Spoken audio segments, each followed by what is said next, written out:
सभी परीक्षार्थियों का DCC drone coaching classes Nohar में मैं विकास कुमार स्वागत करता हूं।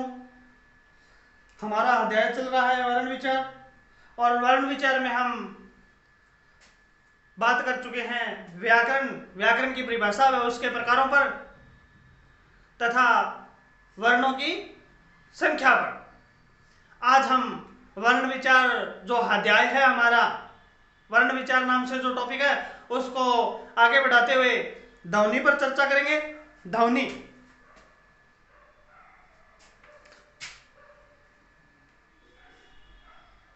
पर चर्चा करेंगे हम। ध्वनि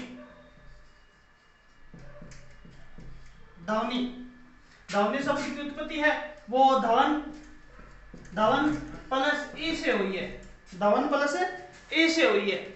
ध्वनि शब्द की उत्पत्ति है वो धवन प्लस ई से हुई है। पहली बात शाब्दिक विच्छेद हो गया ध्वनि का। धवन प्लस ई धवन धातु है और ई प्रत्यय है, इसके अंदर धवन प्लस ई से हुई है ध्वनि शब्द की उत्पत्ति। उसके बाद पहली बात ध्वनि की पहली बात क्या है? ये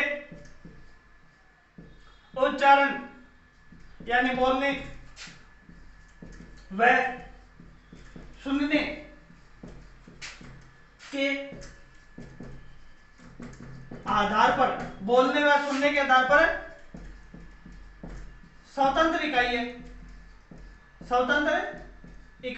है। पहली बात यानी स्वतंत्र इकाई है किसके आधार पर? बोलने व सुनने के आधार पर स्वतंत्र इकाई है, न कि पढ़ने व लिखने के आधार पर। पता है हमें वर्ण का मौखिक रूप ध्वनि होती है, ध्वनि केवल मौखिक होती है। तो हम इसको क्या कर सकते हैं? बोल सकते हैं। मैं बोल रहा हूं, ध्वनि है ये, और आप सुन रहे हो तो उच्चारण व सुनने के आधार पर ध्वनि है, ये स्वतंत्र इकाई होती है। पहली बात। दूसरी बात, 1 नंबर 2 नंबर बात, उच्चारण व सुनने के आधार पर स्वतंत्र इकाई होती है। यह मतलब ध्वनि, यह भाषा की सबसे छोटी इकाई होती है। अब लेखन के आधार पर छोटी इकाई तो वर्ण है, बात कर चुके हम पहले भी। लेखन के आधार पर भाषा की सबसे छोटी इकाई तो वर्ण है, लेकिन मौखिक के आधार पर भाषा की सबसे छोटी इकाई होती है। तीसरी बात, यह भाषा के अध्ययन में, भाषा का अध्ययन, व्याकरण का अध्ययन करते हैं तो उसमें यह सबसे प्रारंभ का अध्ययन है, सबसे प्रारंभ का अध्ययन है। सबसे प्रारंभ में जब हम अध्ययन करते हैं तो हम किसका अध्ययन करते हैं? ध्वनि का अध्ययन करते हैं। याद रखिए, भाषा कौशल किए थे हमने। भाषा कौशल सुनना, बोलना, पढ़ना, लिखना, सुबोबली। तो उसमें सबसे पहले क्या है? पहले बच्चा सुनना सीखता है, उसके बाद बोलना, सुनना है, बोलना सीखता है। तो उच्चारण यानी बोलने और सुनने के आधार पर स्वतंत्र इकाई है, तो सबसे प्रारंभ का अध्ययन है। सबसे पहले हम बच्चे को क्या सिखाएंगे? ध्वनि का ज्ञान करवाएंगे। सबसे पहले शुद्ध उच्चारण का ज्ञान कराएंगे, ध्वनि का ज्ञान कराएंगे, तो सबसे प्रारंभ का अध्ययन है। नेक्स्ट बात, यह मतलब है ध्वनि, यह मौखिक इकाई है। मौखिक इकाई होती है। ध्वनि क्या होती है? मौखिक होती है। ध्वनि भाषा की मौखिक इकाई होती है। और इसके बात कर चुके पहले भी ये हम, इसके लिखित रूप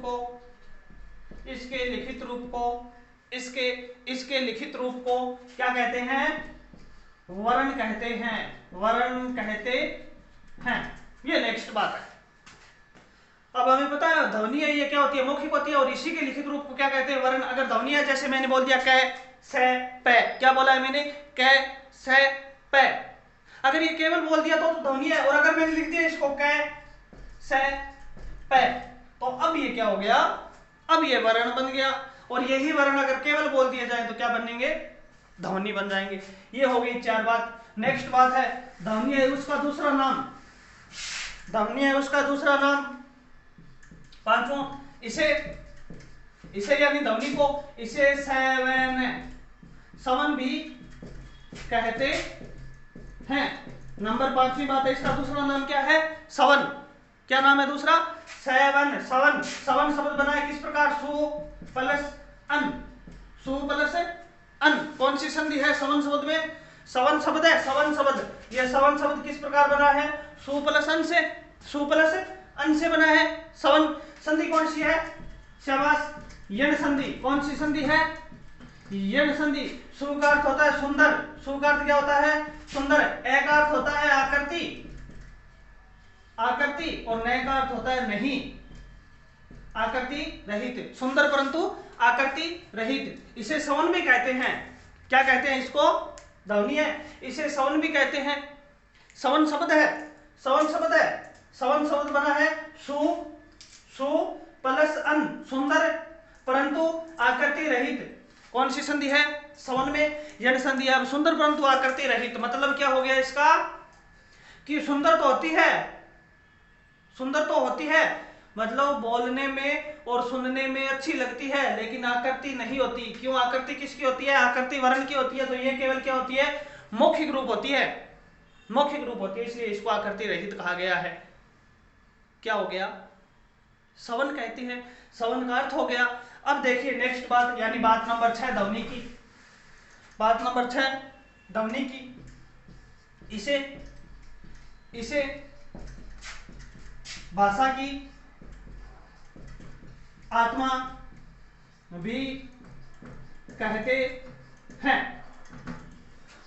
ध्वनि को क्या कहते हैं, भाषा की आत्मा, आत्मा हम पहले कर चुके हैं।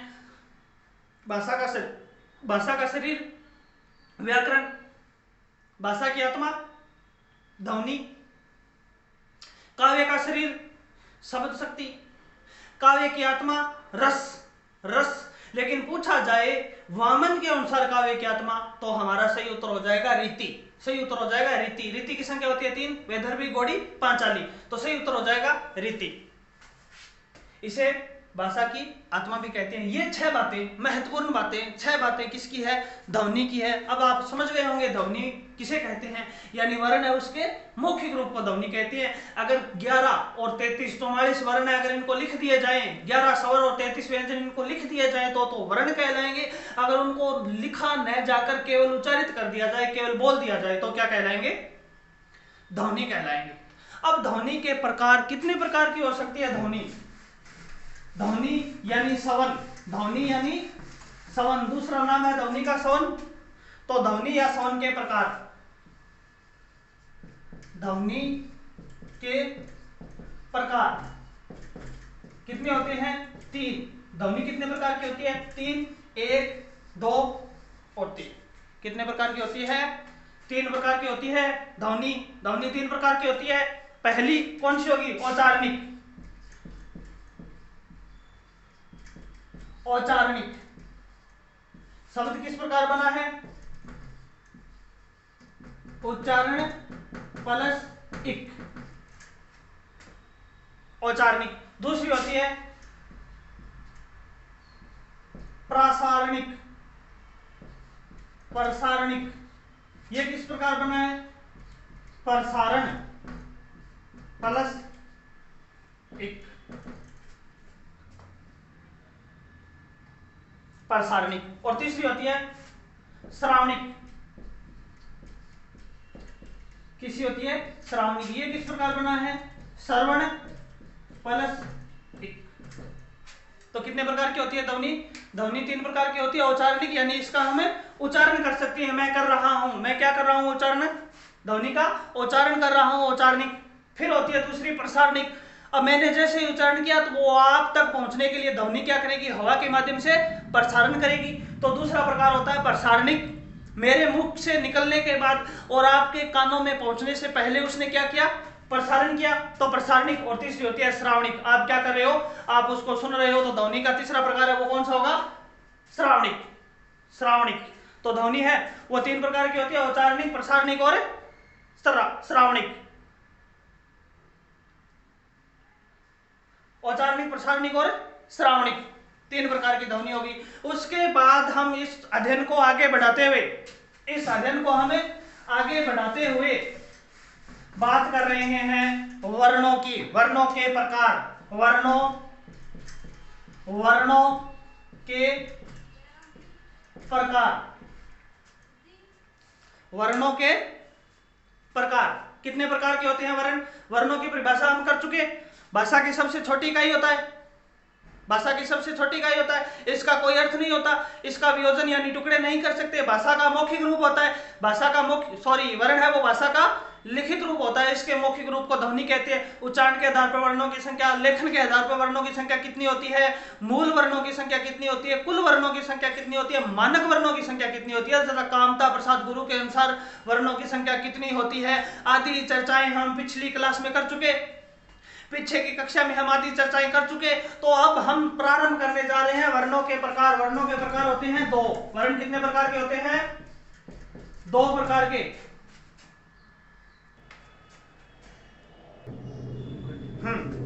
तो वर्णों के प्रकार कितने प्रकार के होते हैं? वर्ण दो प्रकार के होते हैं। पहला प्रकार है वर्णों का,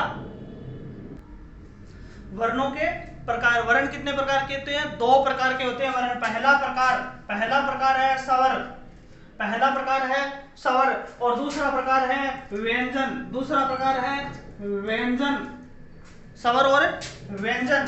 पहला प्रकार स्वर और दूसरा प्रकार व्यंजन। यानी वर्ण कितने प्रकार के होते हैं? दो प्रकार के होते हैं। अब स्वर पर बात करें, अगर हम स्वर पर बात करें तो स्वर है, ये बना है सो प्लस अर, सो प्लस अर, और इसके अंदर अगर आपको पूछी जाए संधि तो कौन सी संधि होगी? यण संधि, यण संधि। और व्यंजन है, ये बना है वी प्लस अंजन, व्यंजन। और इसके अंदर भी पूछी जाए तो कौन सी संधि? यण संधि।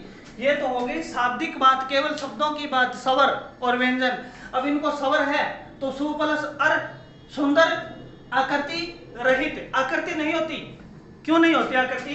कि मैंने यहाँ पर लिखा है कै, मैंने क्या लिखा है कै, तो अब कै है, इसका मतलब क्या हो गया? कै के अंदर क्या है? कै प्लस ए है। ए तो है लेकिन कै के अंदर मिश्रित है। अगर मैंने लिख दिया का, क्या लिख दिया? का, तो इसका मतलब क्या है? कै प्लस आ। अब आ तो है लेकिन यहाँ आ दिखाई नहीं दे रहा, यहाँ ए दिखाई नहीं दे रहा, कै के अंदर ए दिखाई नहीं दे रहा, का के अंदर आ दिखाई नहीं दे रहा, तो इनकी भी कोई आकृति नहीं होती है। यानी इनका प्रयोग स्वरों के साथ समाहित या सम्मिलित रूप में किया जाता है। तो सु प्लस अर, सुंदर परंतु आकृति रहित। पहली बात केवल शाब्दिक विच्छेद। दूसरी बात है व्यंजन, वी प्लस अंजन यानी विशेष काजल। वी प्लस अंजन का अर्थ क्या होता है? काजल, तो विशेष काजल, यण संधि। ये क्या है? अब इनको काजल क्यों कहा जाता है ये बात मैं आपको नहीं बताऊंगा। क्यों? क्योंकि ये बहुत ही विवादास्पद प्रश्न है। अब जिसने इसकी व्याकरणाचार्यों ने वी प्लस अंजन की परिभाषा दी, वी प्लस अंजन, इनका विच्छेद किया, अब उसने क्या बता दिया? इनको विशेष काजल बता दिया। चलो बात कर ही लेते हैं। विशेष काजल बता दिया। अब काजल है वो आंखों के अंदर, कह दिया कि जिस प्रकार आंखों के अंदर काजल रमता है, जिस प्रकार आंखों के अंदर काजल रमता है, उसी प्रकार इनके अंदर स्वर रमा हुआ होता है। लेकिन ऐसी बात नहीं है, ऐसी बात नहीं है। क्यों नहीं है? क्योंकि आंखों के अंदर काजल रमता है, आंखों के अंदर काजल रमता है, तो काजल है वो कौन होने चाहिए थे? स्वर होने चाहिए थे, क्योंकि स्वर है वो व्यंजन के अंदर रमते हैं। अगर व्यंजन स्वर के अंदर रमते, व्यंजन है ये स्वर के अंदर चले जाते तो हम कह सकते थे कि काजल है। लेकिन अब नहीं कह सकते। क्यों नहीं कह सकते? कि काजल तो इनको बता दिया, और काजल का काम कौन रहे हैं? स्वर कर रहे हैं, क्योंकि स्वर व्यंजन में जा रहे हैं, अर्थात काजल आंखों में जा रहे हैं। तो इस कारण ये विवादास्पद प्रश्न है। पहली बात व्यंजन की और स्वरों की, यानी शाब्दिक उत्पत्ति की, शाब्दिक उत्पत्ति की। अब हम पहली बात परिभाषा करते हैं। क्या करेंगे? स्वर की एक नंबर बात, इनके उच्चारण में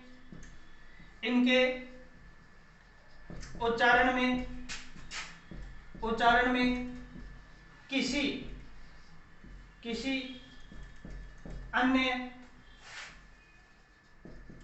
ध्वनि की सहायता नहीं ली जाती। इनके उच्चारण में किसी अन्य ध्वनि की सहायता नहीं ली जाती। क्यों नहीं ली जाती? क्यों नहीं ली जाती? यहां मैं रफ कार्य करके बताता हूं आपको। कि हमने लिखा ए आ, तो इसके अंदर कोई और ध्वनि नहीं है, यानी केवल स्वर ही है, कोई अन्य ध्वनि नहीं आ रही। ये स्वतंत्र होते हैं, स्वतंत्र होते हैं। दूसरी बात, ये स्वतंत्र होते हैं। तो यहां क्या लिखेंगे, किसमें, व्यंजन में। हाँ, इनके उच्चारण में, इनके उच्चारण में स्वरों, इनके उच्चारण में स्वरों की सहायता ली जाती है। अब यहां तो किसी अन्य ध्वनि की सहायता नहीं ली गई, लेकिन मैंने लिख दिया कै और मैं, तो अब इसका मतलब क्या है, कै प्लस ए की सहायता ली है हमने कै को लिखने में। यहां क्या है, मैं प्लस आ कर दो, मान लो मैं प्लस आ, या मां कर दो, मैं प्लस आ। तो अब मैंने किसकी, आ की सहायता ली है। मां लिखने के लिए या मैं लिखने के लिए या कै लिखने के लिए हमने किसकी सहायता ली है, स्वरों की सहायता ली है। तो व्यंजन है, ये स्वरों की सहायता ली जाती है, स्वरों की सहायता से उच्चारित होती है। ये स्वतंत्र होती है, तो ये क्या है, ये स्वतंत्र नहीं होते, स्वतंत्र नहीं होते। ये हो गई दूसरी बात, 2 नंबर बात। 2 बातें कर चुके हम स्वरों की, व्यंजनों की, साथ में इसकी परिभाषा भी हो रही है, स्वर किसे कहते हैं, क्या पहचान है, और व्यंजन किसे कहते हैं, क्या पहचान है, परिभाषा भी हो रही है, और अंतर भी हो रहा है, अंतर भी हो रहा है। तीसरी बात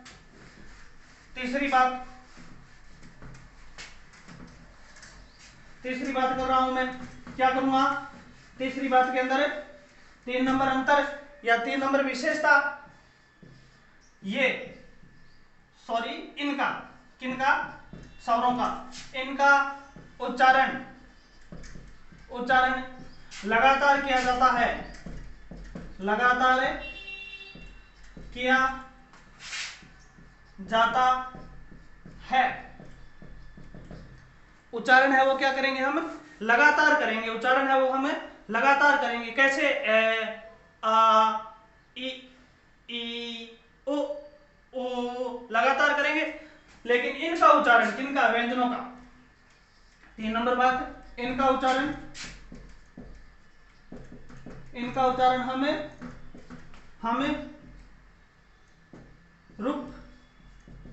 रुक कर करते हैं, रुक कर करते हैं, यानी लगातार उच्चारण नहीं करते, रुक कर से कैसे करते हैं, क, ये तो वर्ण है, व्यंजन नहीं है। अब मैंने बोला क, ये तो क्या है, वर्ण है। व्यंजन कब होगा, अब होगा, स्वर रहित होगा, तभी क्या होगा, व्यंजन होगा।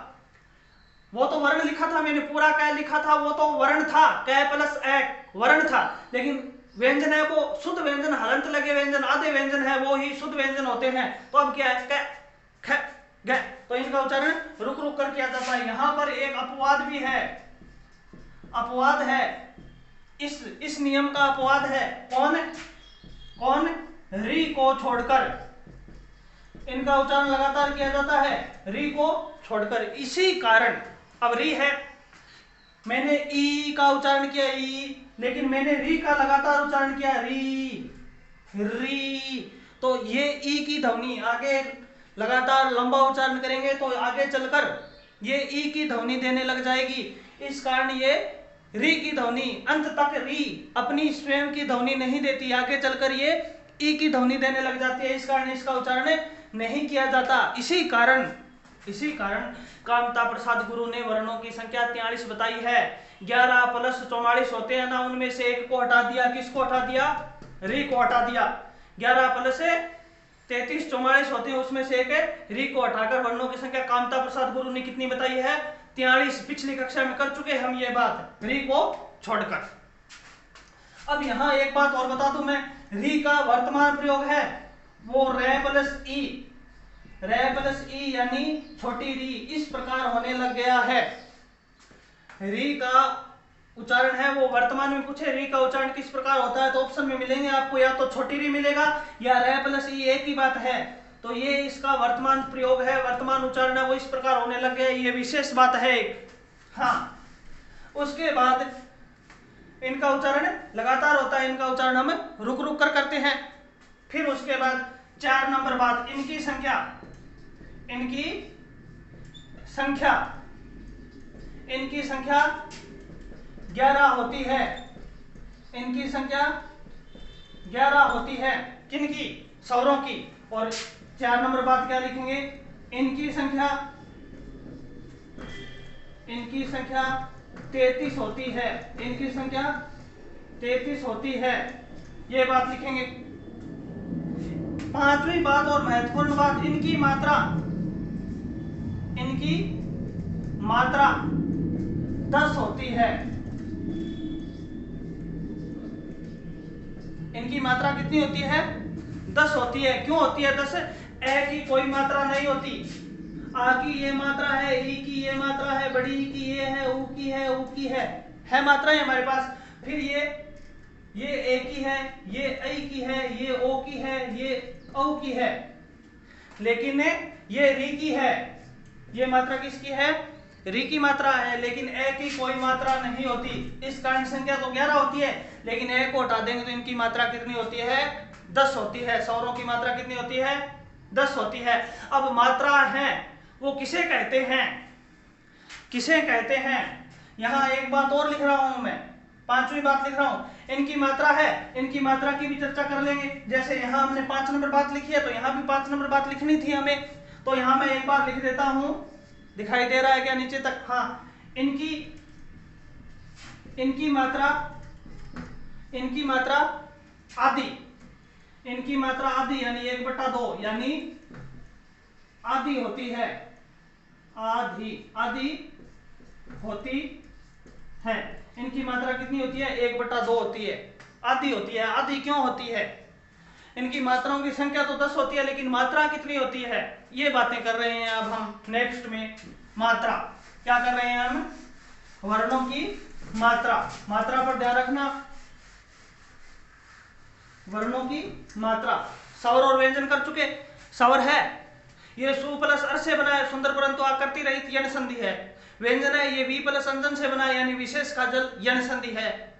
फिर 1 नंबर बात की थी हमने स्वरों की, इनका प्रयोग, इनके उच्चारण में किसी अन्य ध्वनि की सहायता नहीं ली जाती, जबकि व्यंजन है ये स्वरों की सहायता से उच्चारित होता है। फिर हमने 2 नंबर बात की थी, स्वर स्वतंत्र होते हैं, व्यंजन स्वतंत्र नहीं होते।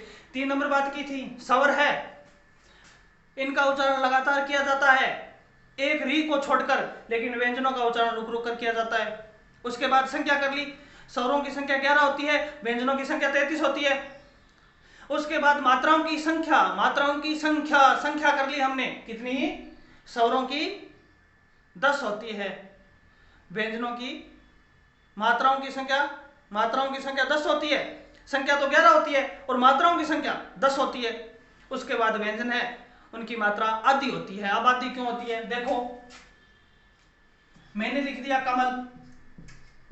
कमल, और इसके अंदर मैंने कै की एक मात्रा, मैं की एक मात्रा, लय की एक मात्रा, कुल मात्राएं कितनी बताई है मैंने, 3। कमल शब्द में मात्रा कितनी बताई है, 3। और मैंने एक नाम लिख दिया सुरेश, क्या लिख दिया, सुरेश। अब मैंने बताइए इसमें सु की एक मात्रा होती है, रे की 2 मात्रा होती है। 2 मात्रा का चिन्ह इस प्रकार होता है, इस प्रकार नहीं होता, किस प्रकार होता है, इस प्रकार होता है। और ये एक कर दिया स, तो इसकी मात्रा मैंने कुल कितनी बता दी, 4। मात्रा मैंने कितनी बता दी, 4। मात्राओं की संख्या कितनी होगी, 1 2 3 और 1 4। किस प्रकार क्यों होती है ये मात्राएं, ध्यान रखना, किस प्रकार होती है मात्राएं, वर्णों की मात्रा, वर्णों की मात्रा। अगर ए है, ई है, ऊ है और री है, और उसके बाद चंद्र बिंदु है, तो उनकी मात्रा होती है 1। कितनी मात्रा होती है, 1। और अगर आ है, ई है, ऊ है बड़ी री है, ये हिंदी के अंदर होती नहीं। ए है, ऐ है, ओ है और औ है, और एक साथ में क्या है, किसी वर्ण पर अनुस्वार लगा है तो उसकी मात्रा कितनी हो जाएगी, 2। अब मैंने नाम लिखा था कमल, तो इसके अंदर ए था, इसके अंदर ए है, इसके अंदर ए है, तो 1 2 और मात्रा कितनी होगी, 3 मात्रा कितनी होगी, 3। और अगर मैंने लिख दिया कमला, तो अब इसमें तो 1 है, इसमें भी 1 है, और यहां आ है कमला, तो आ की कितनी मात्रा होती है, 2, तो इसकी मात्रा कितनी होगी, 2। तो कुल मात्राओं की संख्या कितनी होगी, 4। कुल मात्राओं की संख्या कितनी होगी, 4। अगर किसी वर्ण पर अनुस्वार लगा है तो उसकी मात्रा 2 गिननी है, अगर किसी पर अनुनासिक लगा है तो उसकी मात्रा 2 गिननी है। जैसे एक अनुस्वार वाला और देख लो, छंद प्रकरण आएगा हमारे काव्य के अंदर, छंद आएगा, वहां पर इसका गहन अध्ययन करना पड़ेगा मात्राओं का, लेकिन एक बार केवल डूबते को तिनके का सारा है भी मात्राएं किस प्रकार होती है। अब मैंने एक नाम लिख दिया अंजन, बी प्लस अंजन। अब ए है, जय की एक मात्रा है, न की भी एक मात्रा है, ए की एक मात्रा है, एक मात्रा है ए की, लेकिन ए के ऊपर क्या है, अनुस्वार है, तो इसकी मात्रा कितनी हो जाएगी, अब कितनी हो जाएगी, 2 मात्रा हो जाएगी। कितनी मात्रा हो जाएगी, 2 मात्रा हो जाएगी। तो इसमें मात्राओं की संख्या कुल कितनी हो जाएगी, कुल मात्रा हो जाएगी, कितनी मात्रा हो जाएगी, 4 मात्रा। अगर एक वर्ण वाला, एक मात्रा वाले ये 4 हैं, इन चारों के ऊपर अगर अनुस्वार दिखाई दे आपको तो उसकी मात्रा कितनी बतानी है, 2। लेकिन एक ध्यान रखना आप, जैसे मैंने पूछ लिया कि मां शब्द में कितनी मात्रा है, मां शब्द में कितनी मात्रा है, तो आपको अब ये नहीं बताना है कि अनुस्वार है और अनुस्वार में एक मात्रा होती है। यहां मैं नहीं है, क्या है, मां, यानी आ है, तो इसकी मात्रा भी कितनी बतानी है, 2। कितनी बतानी है, मात्रा कितनी होगी, 2। अब मैं एक शब्द और लिख रहा हूं, वहां आपकी सारा कंफ्यूजन दूर हो जाएगा। कौन सा लिख रहा हूं मैं, एक तो लिख रहा हूं मैं हंस, और एक लिख रहा हूं मैं हंस। ये हंस है, ये तो है एक पक्षी, और ये हंस है, ये है एक क्रिया, हंसना। अब यहां है एक मात्रा वाला था, ये तो एक मात्रा वाला है, सह कोई बात नहीं है, सह की मात्रा कितनी होगी, 1 है, एक मात्रा वाला था, लेकिन ऊपर क्या है, अनुस्वार है, तो मात्रा कितनी होगी, 2। कुल मात्राओं की संख्या कितनी होगी, 3। और यहां है एक मात्रा वाला है, ऊपर भी क्या है, अनुस्वार है, तो इसकी मात्रा कितनी होगी, 1 और 1 कितनी होगी, 2 मात्रा। कितनी होगी, 2 मात्रा। लेकिन आपको दिखाई दे कांस, तो अब इसकी मात्रा कितनी बतानी है आपको। कांस का अर्थ होता है खांसी, कांस। कै का अर्थ होता है का की मात्रा कितनी थी, 2। ऊपर अनुस्वार लग गया, सॉरी अनुनासिक चंद्रबिंदु लग गया, फिर भी का के कारण मात्रा कितनी है, 2। यहां तो का नहीं था, आ नहीं था, तो मात्रा कितनी थी, 1। लेकिन यहां आ है, तो इसकी मात्रा 2 और इसकी 1, कितनी मात्रा बतानी है आपको, 3। अब मैंने लिखा था कि वर्ण है उनकी मात्रा, या तो मात्राओं की संख्या तो 10 होती है, मात्राओं की संख्या पूछे तो कितनी होती है, 10। लेकिन मात्रा कितनी होती है, स्वरों की मात्रा कितनी होती है, तो हम बताएंगे या तो 1 होती है या 2 होती है। इनकी तो 1 है, 4 स्वरों की तो मात्रा 1 है, और 7 स्वरों की मात्रा 2 है, तो 1 या 2। तो इसी कारण मैंने लिखा था व्यंजनों की मात्रा अगर पूछे कितनी होती है तो आधी होती है। आधी क्यों होती है कि अब मैंने यहां लिखा था, जैसे ये नाम है हंस, ये नाम क्या है, हंस नाम है, हंस है, तो इसकी मात्रा कितनी है, हंस की मात्रा है, वो व्यंजन क्या है इसमें, है, किस प्रकार बना है प्लस ए, इससे तो क्या बन गया है, और फिर से प्लस ए, तो इनकी मात्रा कितनी होती है, आधी होती है, इनकी आधी होती है मात्रा, इनकी मात्रा। व्यंजनों की मात्रा पूछे तो कितनी बतानी है, आधी बतानी है, इनकी मात्रा आधी होती है, आधी मतलब नहीं होती मात्रा, आधी काउंट नहीं होती, गिनी नहीं जाती आधी, तो इनकी मात्रा नहीं होती, आधी होती है, इनकी मात्रा 1 या 2, स्वरों की मात्रा 1 या 2 होती है। यहां मात्राओं से संबंधित चर्चा कर रहे हैं, बस आपका एक ही कंफ्यूजन रहा है। क्या कंफ्यूजन रहा है? अगर आपको पूछ ले सत्य में मात्राओं की संख्या कितनी है, सत्य, अच्छा में मात्राओं की संख्या कितनी है, अच्छा, तो ध्यान रखना, अब आप बताओगे एक, एक आदि और एक, यानी 2 सही 1/2 2.5 मात्रा बताओगे आप, लेकिन ऐसा नहीं करना है। इसमें भी आप कितनी बताओगे, एक, इसमें एक और एक 2 आदि 2.5 बता दिया आपने। कितनी बता दी आपने, 2.5 बता दी, जो गलत है। यहां फिर आप कितनी बताओगे, इसकी एक, इसकी एक और इसकी 2, 1 और 2 3 और एक कितनी बता दी, 3.5 बता दी। ये बातें नहीं होगी। क्या है ये, ध्यान रखना। अगर ध्यान रखना, बहुत महत्वपूर्ण बात बताने जा रहा हूं मात्राओं से संबंधित। क्या बताने जा रहा हूं कि अगर एक मात्रा वाला वर्ण है, स एक मात्रा वाला वर्ण है, ए एक मात्रा वाला वर्ण है, अगर एक मात्रा वाले वर्ण के तुरंत बाद अगर कोई आधा वर्ण हो, हलंत वर्ण हो, तो एक वाले की मात्रा कितनी हो जाती है, 2, और 2 वाले की मात्रा 2 ही रहती है। अब 2 वाले में भी एक मत बढ़ा देना, 2 वाले में एक बढ़ाकर 2 वाले में एक बढ़ाकर 3 कर देना, मत कर देना।